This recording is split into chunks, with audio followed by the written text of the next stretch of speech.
शिव का नाम आपने कई बार लिया होगा, मंदिर में, संकट में या आदत की तरह। लेकिन जिस क्षण से इसका असर शुरू होता है, वो बात कोई नहीं बताता।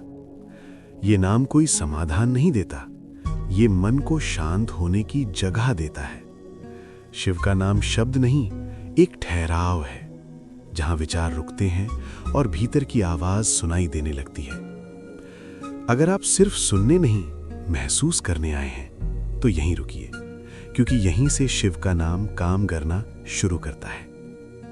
शिव का नाम हम सभी ने सुना है, बचपन से, मंदिरों में, भजनों में, मुश्किल समय में। लेकिन यही सबसे बड़ी विडंबना है, जिस नाम को हम रोज सुनते हैं, उसी की गहराई को हम सबसे कम समझते हैं। अधिकतर लोग शिव का नाम तब लेते हैं जब कुछ गलत हो रहा होता है, जब डर हो, जब समाधान न दिखे। पर बहुत कम लोग जानते हैं कि शिव का नाम किसी समस्या का जवाब नहीं, बल्कि समस्या से पहले की अवस्था है। ये नाम मन को समझाने के लिए नहीं है, ये मन के शोर को शांत करने के लिए है। शिव का अर्थ ही है जो शून्य में भी पूर्ण है। जब आप शिव का नाम लेते हैं तो आप किसी देवता को नहीं बुलाते, आप भीतर की उसी शांत अवस्था को छूने का प्रयास करते हैं जो विचारों के आने से पहले मौजूद होती है। लेकिन ये बात कोई नहीं बताता, क्योंकि हम नाम को मांग की तरह इस्तेमाल करते हैं, साधना की तरह नहीं। और यहीं से शिव के नाम की असली शक्ति अनदेखी रह जाती है। अधिकतर लोग मानते हैं कि नाम जप का असर तभी होता है जब बहुत आस्था हो, नियम हो, समय हो। लेकिन शिव का नाम इन सब सीमाओं से परे है।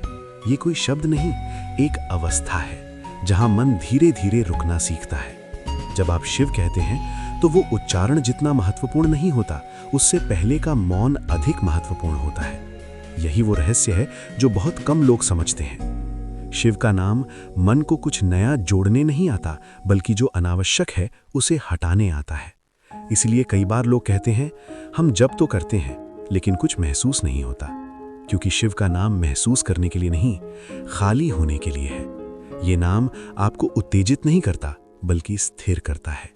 और स्थिरता आज की दुनिया में सबसे दुर्लभ अनुभव है। यही कारण है कि शिव का नाम धीरे काम करता है, पर गहराई तक करता है, बिना शोर, बिना घोषणा।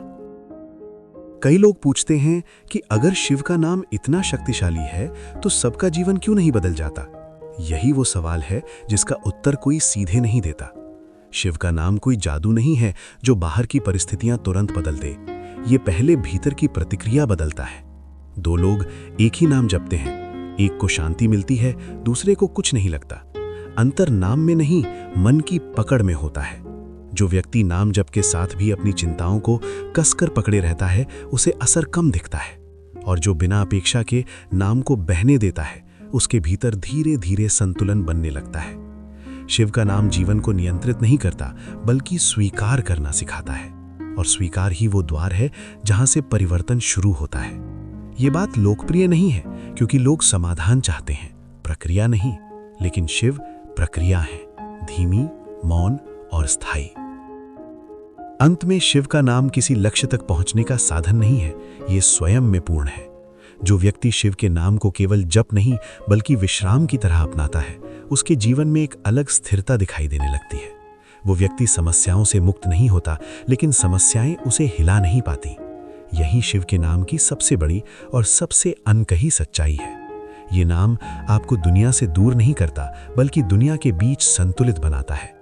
शिव का नाम लेने के लिए किसी विशेष समय, मुद्रा या स्थान की आवश्यकता नहीं, बस एक ईमानदार ठहराव चाहिए। और जब ये ठहराव जीवन में आ जाता है, तब समझ आता है कि लोग क्यों कहते हैं नाम ही काफी है।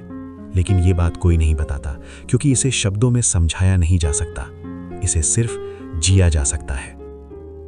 अगर ये नाम आपको कुछ पल के लिए भी शांत कर सका, तो समझ लीजिए यही उसका उद्देश्य था। शिव का नाम जीवन को बदलने का दावा नहीं करता, वो बस आपको संभालना सिखाता है।